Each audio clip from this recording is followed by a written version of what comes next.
بسم اللہ الرحمن الرحیم۔ عزیز طلبہ، السلام علیکم ورحمۃ اللہ وبرکاتہ۔ جماعت نحوم اور دہم میں اردو کی تدریس کا سلسلہ بذریعہ ویڈیو لنک جاری ہے۔ گزشتہ لیکچر میں ہم نے سبق اونہ پڑھا جو کہ مرزا فرحت اللہ بیگ صاحب کی تحریر ہے، جس میں انہوں نے معاشرے کے ایک رویے کی طرف توجہ دلائی، اور وہ رویہ ہے نظر انداز کرنے کا، لاپرواہی کا مظاہرہ کرنے کا، جس میں مصنف نے ہمیں اس کے مثبت اور منفی پہلوؤں کو سمجھایا۔ عزیز طلبہ، جیسا کہ آپ جانتے ہیں کہ ہر سبق جب تک کہ اس کا مرکزی خیال، خلاصہ اور مشقی سوالات نہ سمجھ لیے جائیں، وہ سبق نہ مکمل تصور ہوتا ہے، اور اس کے مکمل کیے بغیر تدریس مقاصد بھی حاصل نہیں ہو سکتے، کیونکہ ہمارا مقصد تو عمومی طور پہ امتحان کی تیاری ہے، اور امتحانی پیٹرن کے مطابق جو سوالات امتحان میں پوچھے جاتے ہیں، جس انداز سے پوچھے جاتے ہیں، ان کے جوابات کو سمجھنا، سیکھنا، یاد کرنا جب تک مکمل نہ ہو جائے، تب تک ہم نہیں کہہ سکتے کہ ہم نے مقاصد تدریس حاصل کر لیے۔ تو سبق کی تدریس کو آگے بڑھاتے ہیں، اس کے دیگر جو کام ہے کرنے کے، سوال جواب وغیرہ، ان کو دیکھتے ہیں۔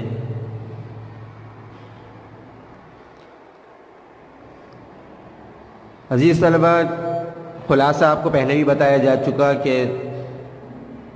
کسی بھی سبق کو، چاہے وہ نظم کی صورت میں ہو یا نثر کی صورت میں، مختصر بیان کرنا، اس کے اہم باتوں کو، اہم چیزوں کو بیان کرنا ایک ترتیب سے، اور اس طرح بیان کرنا کہ پڑھنے والا اگر اس کا صرف خلاصہ پڑھ لے تو اس کو مکمل مضمون سمجھ میں آ جائے، مکمل بات سمجھ میں آ جائے، اس کو خلاصہ نگاری کہتے ہیں۔ تو یہ ویسے ہی مختصر سبق ہے، اس کو اگر ہم مختصراً اور بیان کریں تو ہم کہہ سکتے ہیں کہ مرزا فرحت اللہ بیگ، جو کہ اس سبق کے مصنف ہیں، وہ لکھتے ہیں کہ ان سے سب سے زیادہ متاثر طبقہ طلباء کا ہوتا ہے جو پورے سال اپنی تعلیم پر زور دینے کے بجائے کھیل کود میں مصروف رہتے ہیں، اور انہیں ان کا مقصد یاد دلاؤ تو صرف اونہ کہہ کر چلے جاتے ہیں، اور فیل ہونے پر بھی صرف اونہ کہہ دیتے ہیں۔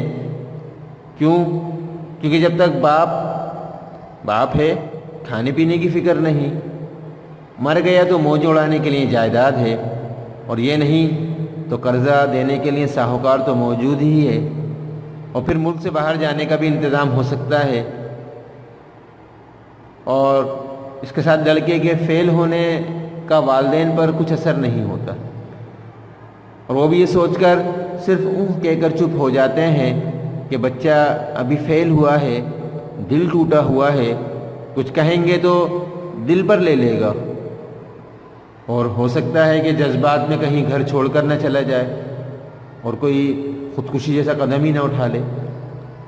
لیکن والدین کا یہ رویہ اور یہ اونہ جو ہے بچے کے حصول علم سے اس کو دور کر دیتی ہے، بے نیاز کر دیتی ہے، بے فکر کر دیتی ہے۔ اس کے بعد مصنف بیوی کی اونہ کی طرف توجہ دلاتے ہیں کہ وہ سب سے خطرناک اونہ جو ہے وہ بیوی کی ہوتی ہے۔ نوکروں کی غلطیاں نظر انداز کر کے اونہ کر دی تو نوکر شیر ہو جائیں گے، گھر کا نظام درہم برہم ہو جائے گا۔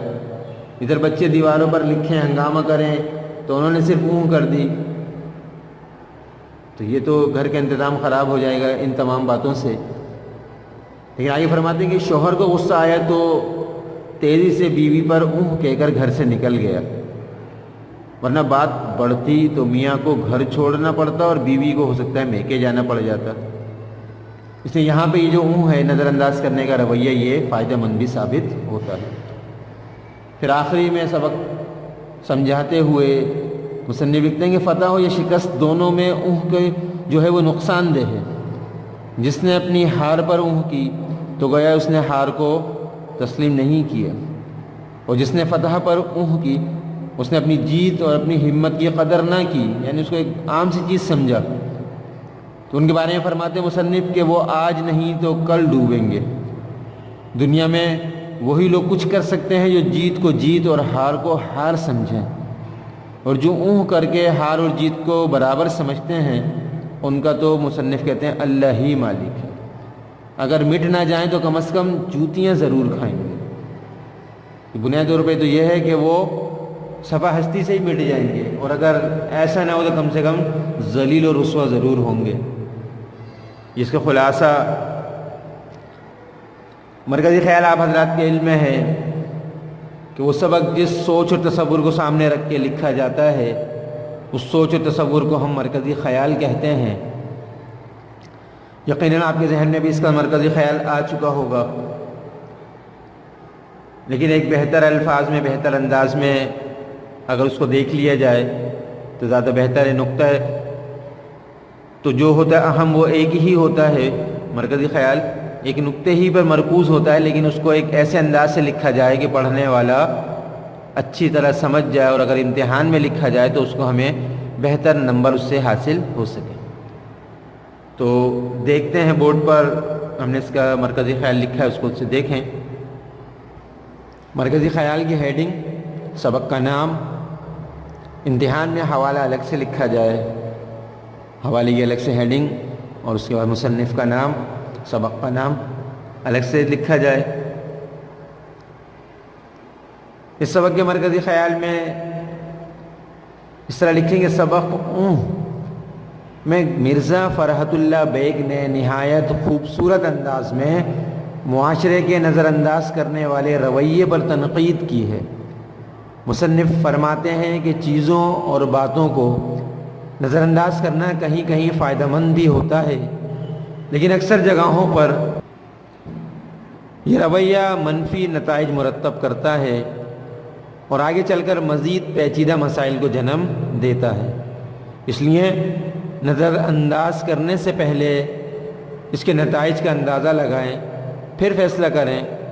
اور یہی اس سبق کا مرکزی خیال ہے۔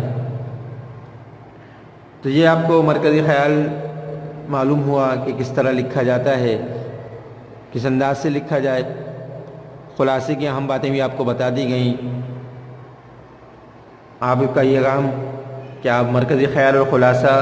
تحریر کریں اور اس کو یاد بھی کر لیں، ڈائری نوٹ فرمائیں اس کی کہ سبق کا مرکزی خیال اور خلاصہ تحریر اور یاد کریں۔ یہ ڈائری نوٹ فرما لیں، سبق کا مرکزی خیال اور خلاصہ تحریر اور یاد کریں۔ اور عزیز طلبہ، جیسے کہ آپ کو بار بار سمجھایا جاتا ہے کہ روزانہ کا کام اگر روزانہ کی بنیاد پہ کر لیا جائے تو آسان بھی ہوگا اور جو مقصد ہے وہ بھی حاصل ہو جائے گا، اور اگر ہم اس کام کو کل کی بنیاد پہ چھوڑتے رہے تو ایک دن یہ بہت سارا کام ہو جائے گا، اور پھر نہ اس کو ہم توجہ کے ساتھ لکھ سکیں گے، نہ یاد کر سکیں گے، اور نہ ہی اس کے مقاصد ہمیں حاصل ہو سکیں گے، اور دیکھتے ہی دیکھتے امتحانات کا وقت قریب آ جائے گا۔ اس لیے ضروری ہے کہ روزانہ کا کام روزانہ کی بنیاد پہ کر لیں، اور جیسے پہلے ہی بتایا گیا کہ ہر اچھے طالب علم کی یہی نشانی ہوتی ہے، یہی پہچان ہوتی ہے